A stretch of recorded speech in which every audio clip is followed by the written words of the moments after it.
everyone, and welcome to iReadit, bringing you your daily dose of the internet for Wednesday, September 5th, 2018. I am Michael Schwahn.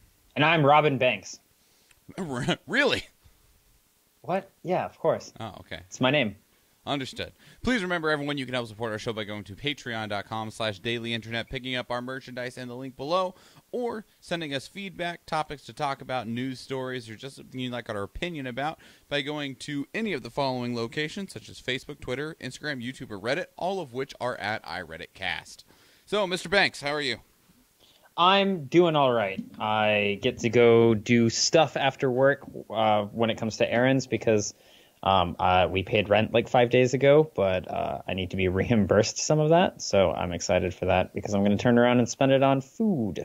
Nice. And our gas bill that I have to pay because I keep forgetting to pay that. Oh, God. I mean, you guys don't need heat, do you? Not currently. It is fucking humid as shit in this house. Oh, yeah? Yeah. I find that to Even be... at night, like, it gets really warm. Huh. Interesting. So, though, however, I will tell you, anyone who has not slept on a hammock, it is incredibly cold because it is nothing but a thin piece of canvas underneath you. Yep. You don't have the safety and warmth of a bed, though you do have the safety of hanging off the floor, which is really useful. Is that safety? Oh, absolutely. You see, How? with a bed, sure, you have some space underneath it because you have the, what's it called? The thing? The frame? Yeah, the bed frame. But you have tons of monsters that can live under there. Now, with a hammock, sure, there's a lot of space underneath the bed. Or not the bed, the hammock. So that there could be monsters underneath there. But it's such a wide and open space, it's practically your entire room.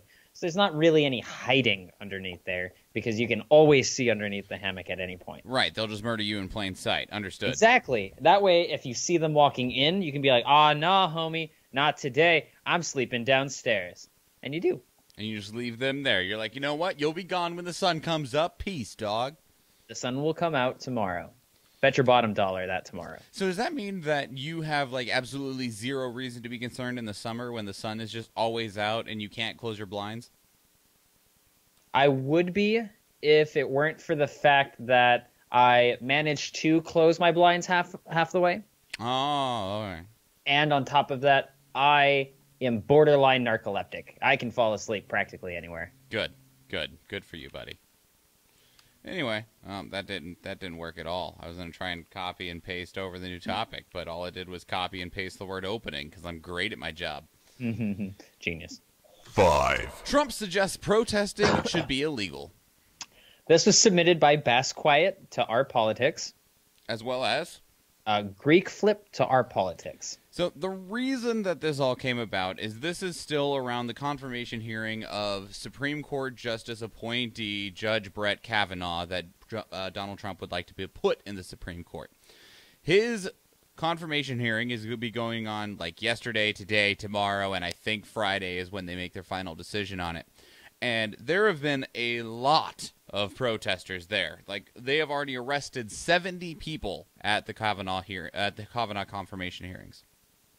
Yeah, there's a lot of people really saying their piece, oftentimes very loudly and inappropriately, but it's part of protesting. It's true. And like, Trump is not necessarily suggesting that all protesting should be illegal. He is mostly speaking about the interruptions that are happening during the Kavanaugh confirmation hearings and how it is so greatly polarizing the confirmation hearing, which, on one hand, is exactly what protests are meant to do. On the other hand, I do understand where the frustration of trying to get anything done when people are literally just yelling in your face, how that can be irritating. But again, that is part of... I mean, people do have the freedom of speech and the freedom of protest. Right, and that's where it's like, yeah, It's like, if you are claiming that this can be changed, then you should not be opposed to changing gun rules. Well, and I mean, that's literally how protests are supposed to work. Protests wouldn't work if they didn't inconvenience you or draw attention in some way. Like, if someone is protesting something quietly in a back alley where no one sees, it will be one of the most ineffective protests that exists. More often than not, people just wouldn't even see it. Yeah, whereas getting up in the way or, impeding traffic or anything like that, that is the point. It may be irritating to you as it offsets the normal course of your day, but they are protesting something most likely that is causing an interruption or off-putting someone else's entire life. And it draws attention, I'll tell you that. The other thing that people are talking about a lot with the Kavanaugh confirmation is that the father of one of the Parkland shooting victims, Mr. Guttenberg, as they adjourned for lunch, tried to go up and shake Mr. Kavanaugh's hand. And there's a lot of ways you can interpret the video, but basically he went up, touched Mr. Kavanaugh's his elbow, turned and looked and told him that he was the father of one of the Parkland shooting victims, at which point Kavanaugh looked at him and then turned away without shaking his hand. Pretty fucked up. Yeah, that's what a lot of people are getting at, but the more you watch the video, the weird timing of everything, it's such a gray area, but I mean, of course, it feeds into particular agendas incredibly well. I mean, I don't know. I don't blame Mr. Kavanaugh for not shaking this dude's hand. He knows that he's in a very controversial position. He doesn't know who this guy is. Yo, so if someone comes up to you and tells you who they fucking are and then asks to shake your hand, I don't see what the problem is. It's a simple gesture of saying, yes, I recognize that you and I are here at the moment. We're having a conversation, even if it's not even a conversation. It comes down to pleasantries, really. Sure, I understand. But on one hand, he's a judge, and judges have a lot of people that don't like them. Sure. And second off, there's already been like 40 people arrested that morning. Who knows who this guy is? In which case, they probably shouldn't have allowed people to go up to him in the first place. I don't know. I don't know enough about how the security works. So if they were allowed to go up to him, they might have been vetted and were allowed to. Maybe. Because I'll tell you what, more often than not, you aren't actually allowed to stand near the fucking judge. Sure. And well, I mean, he wasn't the judge at that point in time. He was just the person that was being confirmed during the hearing. He just is a judge, but... I mean, even so, even just by being a judge, I'm not allowed to say, hey, Judge Morse, in the middle of cars. I can't acknowledge judges when I see them places. I can talk to them, but I can't acknowledge by any stretch of the imagination that they are a judge. Sure, no, I understand. And so, I don't know. It's a very interesting situation, and it's one of the things that's causing a lot of people to draw more attention to this, because also, he had been sitting at that confirmation desk for 4 straight hours, and was told, okay, we're going to take a break to go get some food. I don't blame him necessarily for being like, I'm going to go get some fucking food. I don't know who you are, but I've been being grilled by senators for 4 hours and I'd like some food. So, I mean, people get very different when they're even slightly hungry, much less when they're in such a stressful situation as the one that Kavanaugh is in. But you can't exchange a single pleasantry, not a single handshake? Well, it's more than just a handshake because, sure, there is the option of him just saying, hey, nice to meet you, I'm going to go get some lunch. But I doubt that's what Mr. Guttenberg was after. He was probably wanting to talk to him. Even if Mr. Guttenberg was coming forward and was like, hey, my name's Mr. Guttenberg. My kid, was in Parkland. Can I have a few words, maybe some conversation? At that point, you just shake his hand, go, I would like to, but unfortunately not. I'm going to go and have lunch because it is my lunch period. And more often than not, people will understand. Sure, some people won't understand in that situation. Oh, he could have stopped and, had the conversation. But I feel like he could have handled that 100% better than he did. Well, the other thing is that this entire scenario that we just laid out happens within about 3 to 5 seconds. Sure, but not even acknowledging the guy is fucking rude. I mean, he looked at him and heard what he said, but he was already turning before Mr. Guttenberg had finished what he was saying. So he's talking to him then. He's in mid-conversation and the guy's fucking turning around, not even listening? Well, I don't know. He got his attention, was saying who he is, and the guy wasn't even paying the fuck attention. I see both sides on this one very clearly. So, it is very easy for him to give the guy a little bit of courtesy, but at the same time, in that situation, I don't blame him for just wanting to get out of the room. I mean, I can understand, but you can be pleasant in situations. It's not hard to care about your fellow human. Sure. 4. $400,000 raised for homeless man is gone, attorney says. Speaking of, this was submitted by PA2SK to our news. So we didn't talk about this story originally, but what it was is that... I thought we did. Did we? Did we talk about I'm fairly certain we did. Mr. Johnny Bobbitt? I don't remember his name, but I definitely remember hearing about people putting a GoFundMe. Yeah, and okay, I thought we talked about it. I don't know. Quick recap, though. Johnny Bobbitt Jr., who is a homeless man, and he came across... Or is he still? He still is. He is a homeless man. He came across Kate McClure, who was having a very hard day because she had run out of gas. And Mr. Bobbitt gave her his last $20. He's homeless, was struggling with addiction, and she was so taken by this that her and her, I don't remember if it's her boyfriend or whatever. I think it's fiance, but either way, Mark DeMacchio, significant other. Yeah, dude friend, man friend, decided, Manfred. Yeah, Manfred. His name is not Manfred. His name is Manfriend. Anyway, they had put forth a GoFundMe to try and raise funds to help Johnny Bobbitt get out of the situation that he was in. They set a goal of $10,000 to help him at minimum get his first and last month's rent, have a little bit left over, get him a used vehicle so that he could get set up, try to get clean, and get a job. But after a little bit of mainstream media attention, they raised over $400,000. Which is fucking great for this guy. That is definitely a huge... starting point. That is more than I will ever get for a starting point. Absolutely. If any of it would have gotten to him.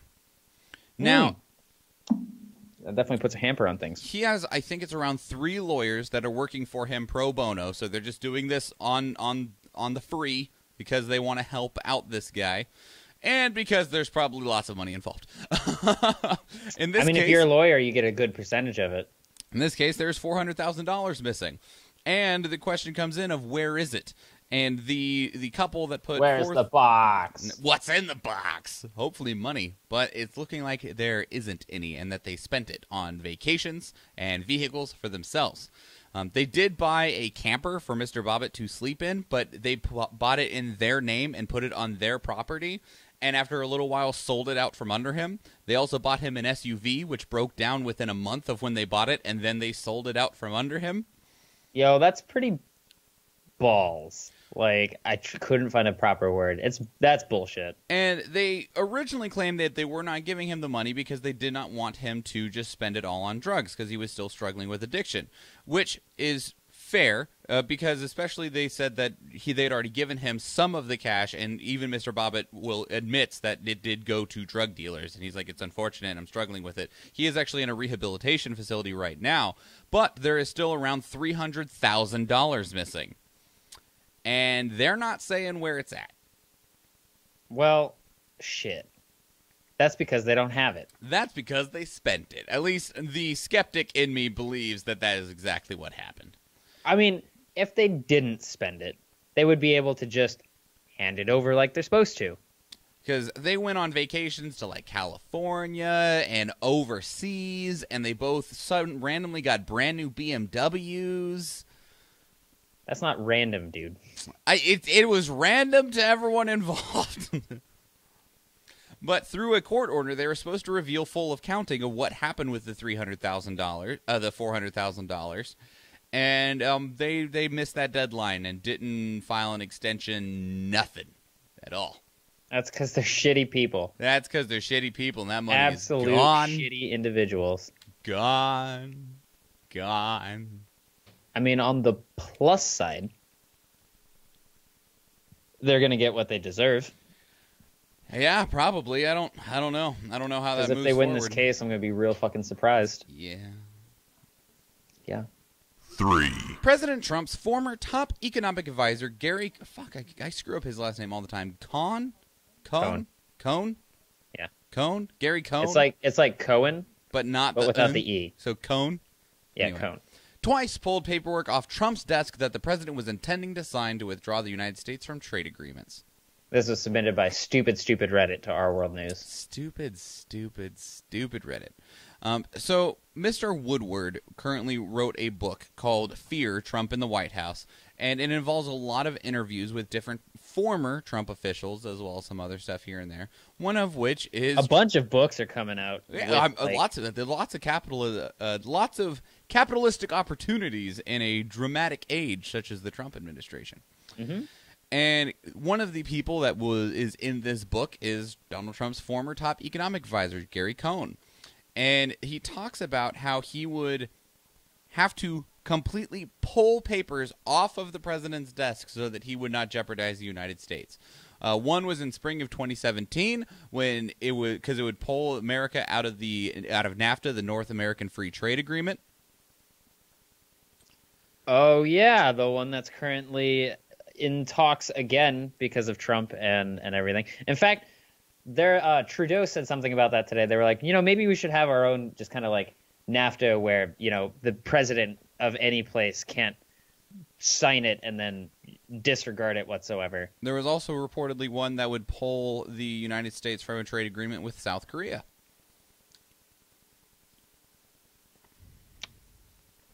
South Korea? Yeah, South Korea. Why ever? Because Donald Trump doesn't like our actual allies. That makes no damn sense. I don't know.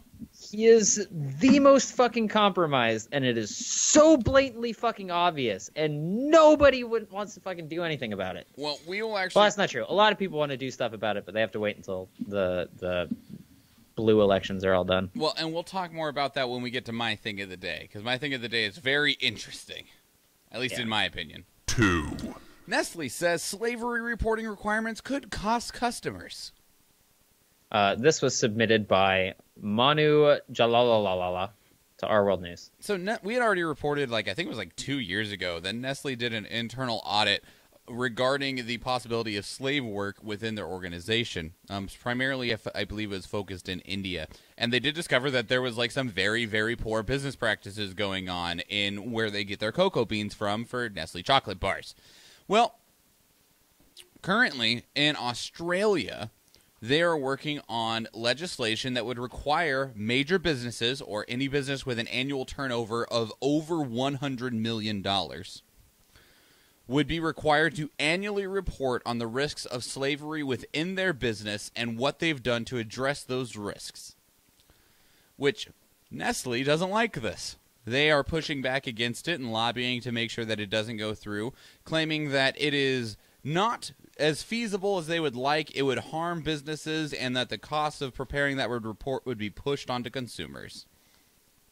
No, fuck you guys. No, fuck you guys. You guys definitely need to fucking fill out that report. Well, they don't even have to fill it out yet. This is not even legally required yet. This is just something that Australia is talking about making a requirement. Well, I feel like it should because of the amount of garbage that people do. The thing that irritates me here, capitalism works on so many levels until you get people at the top of it. Because major companies like Nestle care about a growth chart that pleases investors and shareholders.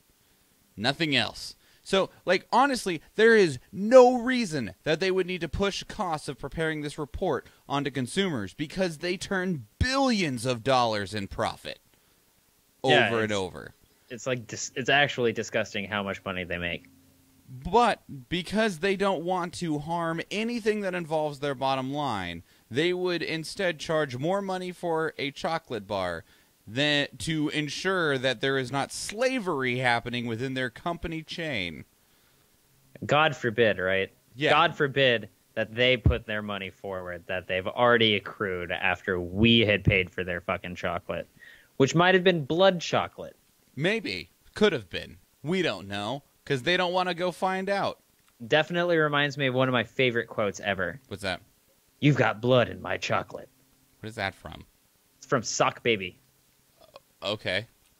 It's a YouTube video that a guy named John Soares did. Okay. John Soares is great. He does a bunch of other kind of like short films that he does. They're pretty great. I think he's even got a full length film called The Danger Element. Really enjoy the guy. Really good stuff. A lot of people should check out John Soares. That being said, though, if you are very, very opposed to Catholic viewpoints, then you may not want to subscribe to his Facebook. Okay. I don't really care. Saudi Arabia declares online satire a punishable offense. This is submitted by Dormus Jessup to Not the Onion. They've declared that The Onion is illegal, Nathan. Yeah, and I bet a bunch of fucking people are going to be like, oh, it's those damn Muslims agreeing that, it's going to be illegal. It's like, no, it's just the top end of people again. Yeah, so in this case, Saudi Arabia is going to be punishing online satire that, quote, disrupts public order. So this means producing and distributing content that ridicules, mocks, provokes, or disrupts public order, religious values, or public morals through social media. It'll be considered a cybercrime with a maximum penalty of 5 years in prison and a fine of $800,000, which is 3 million royals there in Saudi Arabia. Jesus, that's a lot. 5 years, up to 5 years, or 5 years minimum? By a maximum of 5 years and $800,000. That's fucking crazy, though. Yeah, I would not want that. I am sorry, Saudi Arabia, because that is nothing but hot garbage.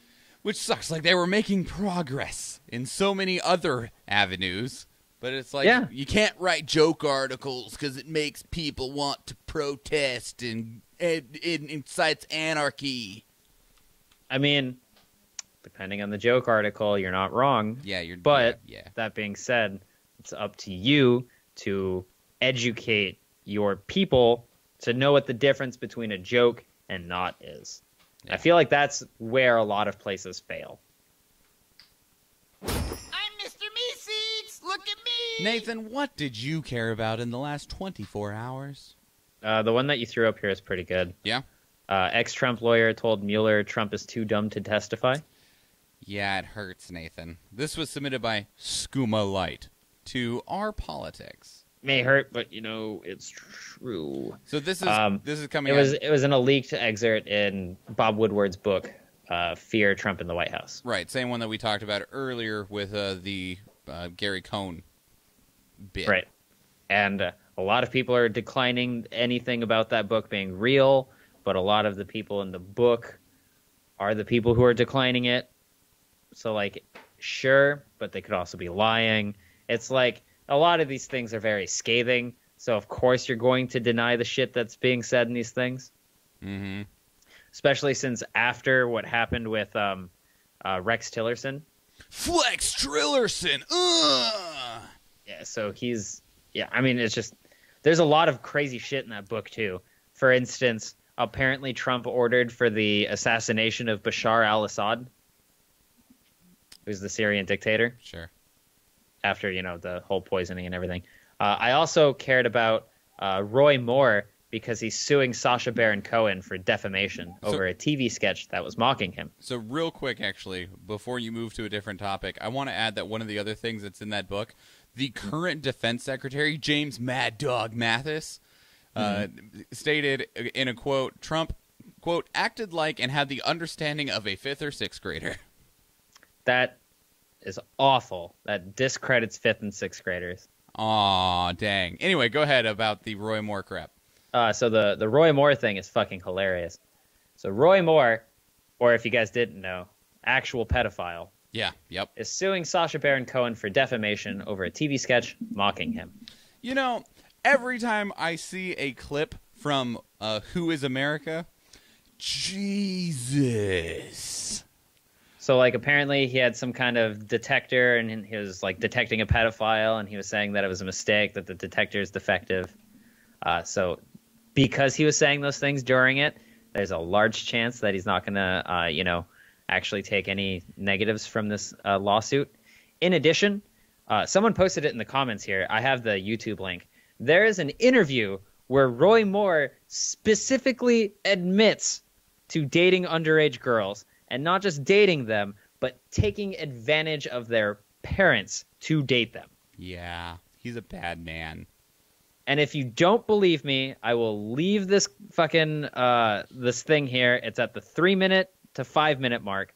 But what he essentially says, and I will boil it down for you, he says that he, as a lawyer, when talking to people that he was working with on their divorce cases, so they're already in a shitty situation and feeling stressed, he would ask their parents if it was okay to date their underage children, 16, 17, while he was in his 30s. Yeah. And they said it was okay. Now, this raises a couple fucking crazy-ass things. For instance, why do you need to ask their parents permission to date them instead of just asking them?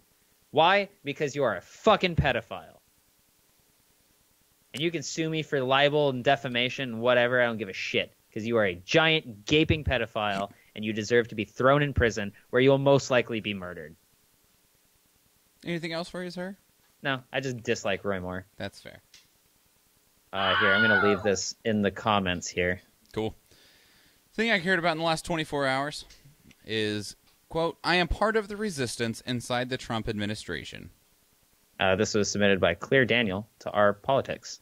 So, the New York Times posted an anonymous op-ed titled, I am part of the resistance inside the Trump administration. It's not very long, so I'm going to go ahead and read it real quick for you. President Trump is facing a test to his presidency unlike any faced by a modern American leader. It's not just that the special counsel looms large or that the country is bitterly divided over Mr. Trump's leadership or even that his party might well lose the House to an opposition hell-bent on his downfall.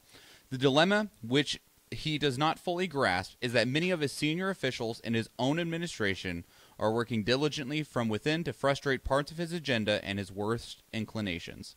I would know. I am one of them. To be clear, ours is not the popular resistance of the left. We want the administration to succeed and think that many of its policies have already made America safer and more prosperous. But we believe our first duty is to this country, and the president continues to act in a manner that is detrimental to the health of our republic. That is why many Trump appointees have vowed to do what we can to preserve our democratic institutions while thwarting Mr. Trump's more misguided impulses until he is out of office. The root of the problem is the president's amorality. Anyone who works with him knows he is not moored to any discernible first principles that guide his decision-making. Although he was elected as a Republican, the president shows little affinity for ideals long espoused by conservatives: free minds, free markets, and free people. At best, he has invoked these ideas in scripted settings, and at worst, he has attacked them outright. In addition to his mass marketing of the notion that the press is the enemy of the people, President Trump's impulses are generally anti-trade and anti-democratic. Don't get me wrong, there are bright spots that the near-ceaseless negative coverage of the administration fails to capture: effective deregulation, historic tax reform, a more robust military, and more. But these successes have come despite... I don't think that that's a positive thing. But these successes have come despite, not because of, the president's leadership style, which is impetuous, adversarial, petty, and ineffective. From the White House to executive branch departments and agencies, senior officials will privately admit their daily disbelief at the commander-in-chief's comments and actions. Most are working to insulate their operations from his whims. Meetings with him veer off topic and off the rails. He engages in repetitive rants, and his impulsiveness results in half-baked, ill-informed, and occasionally reckless decisions that have to be walked back. There is literally no telling whether he might change his mind from one minute to the next. A top official complained to me recently, exasperated by an Oval Office meeting at which the president flip-flopped on a major policy decision he made only a week earlier. The erratic behavior would be more concerning if it weren't for unsung heroes in and around the White House. Some of its aides have been cast as villains by the media, but in private they have gone to great lengths to keep bad decisions contained to the West Wing, though they clearly are not always successful. It may be cold in this chaotic era, but Americans should know that there are adults in the room. We fully recognize what is happening, and we are trying to do what's right even when Donald Trump won't. The result is a two-track presidency. Take foreign policy. In public and private, President Trump shows a preference for autocrats and dictators, such as President Vladimir Putin of Russia and North Korea's leader Kim Jong-un, and displays a genuine appreciation for the ties that bind us all, and displays little genuine appreciation for the ties that bind us to allied like-minded nations. Astute observers have noted, though, that the rest of the administration is operating on another track. one where countries like Russia are called out for meddling and punished accordingly, and where allies around the world are engaged as peers rather than ridiculed as rivals. On Russia, for instance, the president was reluctant to expel so many of Mr. Putin's spies as punishment for the poisoning of a former Russian spy in Britain. He complained for weeks about senior staff members letting him get boxed into a further confrontation with Russia, as he expressed frustration that the United States continued to impose sanctions on the country for its malign behavior. But his national security team knew better. Such actions had to be taken to hold Moscow accountable. This isn't the work of a so-called deep state. It's the work of the steady state. Given the instability many witnessed, there are many early whispers within the cabinet of invoking the 25th Amendment, which would start a complex process for removing the president. But no one wanted to precipitate a constitutional crisis, so we will do what we can to steer the administration in the right direction, one way or another, until it's over. The big concern... But it is a constitutional crisis. The bigger concern is not what Mr. Trump has done to the presidency, but rather what we as a nation have allowed him to do to us. We have sunk low with him and allowed our discourse to be stripped of civility. Senator John McCain put it best in his farewell letter. All Americans should heed his words and break free of the tribalism trap with the high aim of uniting our shared values and love of this great nation. We may no longer have Senator McCain, but we will always have his example, a lodestar for restoring honor to the public and our national dialogue. Mr. Trump may fear such honorable men, but we should revere them. There is a quiet resistance within the administration of people choosing to put country first. But the real difference will be made by everyday citizens rising above politics, reaching across the aisle, and resolving to shed the labels in favor of a single one: Americans. I hate how they're not willing to go up with the 25th Amendment, seeing as how it's God, stupid. Anyways, those are nice words. I appreciate it. But realistically, and let's be real, even though they tried to say that this isn't the work of the deep state, the only thing people are going to latch onto will be, the deep state admitted to doing shit. See, the deep state is real. Blah, blah, blah, blah, blah. No, instead the thing I latch onto is that they said that there are adults in the room. Yeah. Which is a beautiful statement. The only other thing I cared about beyond that is that I've been watching Parasite, the anime, and I did not expect that show to be nearly as funny as it is. That show has no business being anywhere near as funny as it is. What are you talking about has no business? The best part about any story is making it actually tangible. And the best way to do that is to drop jokes every now and then. Oh, no, you're right. And it's hilarious. Migi is hilarious. Yo, they made a live action. Was it good? I don't know. I didn't get to watch it. Oh, okay. I watched Parasite the Maxim when it came out because I was super fucking excited. Because I had read the manga when I was in middle school, like the beginning of middle school. Sure. Because of Pokemon. What? So, the first generation of Pokemon has a Pokemon called Parasect. Yep. And Parasect originally was supposed to be named Parasite in Japanese with the Y. But because Parasite, the manga, came out in 1980-something, they couldn't fucking use that name because of the negative connotations it had towards this increasingly gory manga. So they changed it to Parasect. All right.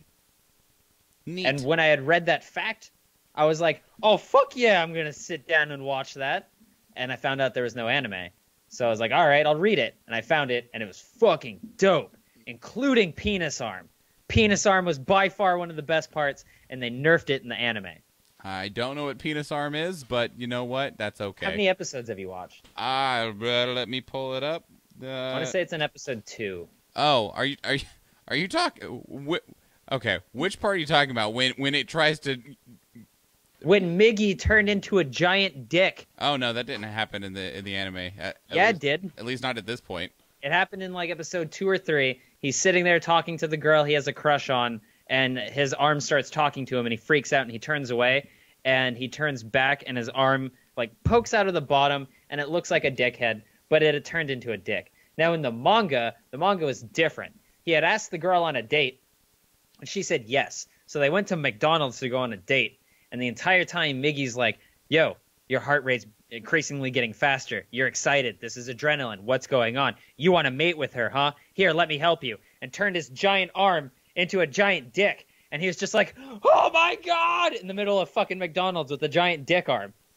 That is hilarious. It's like my favorite part. I'll have to find a picture of dick arm. Yeah, that does not happen in the anime. Not even close. Well, it does. It's just not anywhere near as blatant. Yeah, sure. Because like, here, I even have the picture showed up for the anime too. Drop it in the chat room then. I am. I'm opening the links so that I can. Man, Jennifer's making food like literally right behind this little cover behind me. It smells so good.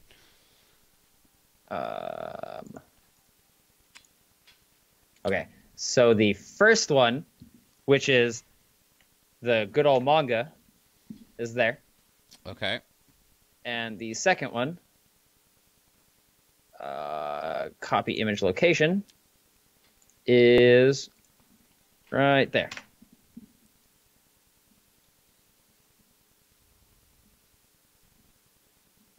But it's like, it's a split second in the anime. Oh, okay. While it gets an entire fucking panel in the manga. That's probably why I missed it then. Because it's not very obvious in the anime.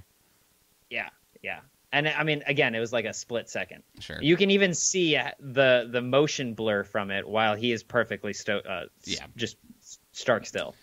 I'm enjoying it, though. I love Parasite. Parasite's one of my favorite of all fucking time. And if you haven't watched it, you should.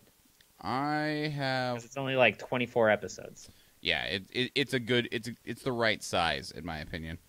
Dick jokes. Anyway, I've watched 6 episodes. Yo, size doesn't matter. All right, it's how you use it. And there, I'll tell you what, that thing. I want to see though. I'm gonna be a real nerd here. I want to see a fight between Shinichi and Migi after Shinichi gets much better, because you know in every anime the main character gets better. Gotta be a I'm hero. not going to reveal how he gets better because that's a very big plot point. Yeah. But I want to see him after he gets better versus fucking what's his bitch from Tokyo Ghoul? I don't know. I've not watched Tokyo Ghoul. Kaneki Ken, because in season 1 of Tokyo Ghoul, he's a giant gaping bitch, and Shinichi starts off as a giant gaping bitch. Yeah, he does. And they both get significantly cooler. Though I'm gonna go way out on the limb here, and I'm gonna tell you that fucking Kaneki gets way more badass than Shinichi ends up becoming. It's kind of unfortunate. Oh well. Anyway, shall we get out of here, sir? Yeah. All right. Please remember, everyone, you can help support this show by going to patreon.com/dailyinternet, picking our merchandise up in the link below, following and sharing this show on social media, Facebook, Twitter, Instagram, YouTube, and Reddit, all of which are at iReaditCast. Those are also great places to contact us if you want to leave feedback, if you would like to give us something to talk about, whether it's a random topic, a theory, a story, a bit of news, or just something that happened 50 years ago. Send it to any of those platforms. If you want to keep going and find other ways to listen to us or support us, you can listen as well as support by giving us 5-star reviews on our audio-only platforms such as iTunes, Stitcher, and Google Play, and anywhere else podcasts are found. If you want to follow me on social media, I'm at Schwahn Michael, and Nathan is at Bimmenstein. And that's it, everybody. That is your 514th dose of the internet. I am Michael Schwahn. And I'm Robin Banks. And please remember, everybody. Well, I didn't vote for you. Goodbye. Bye.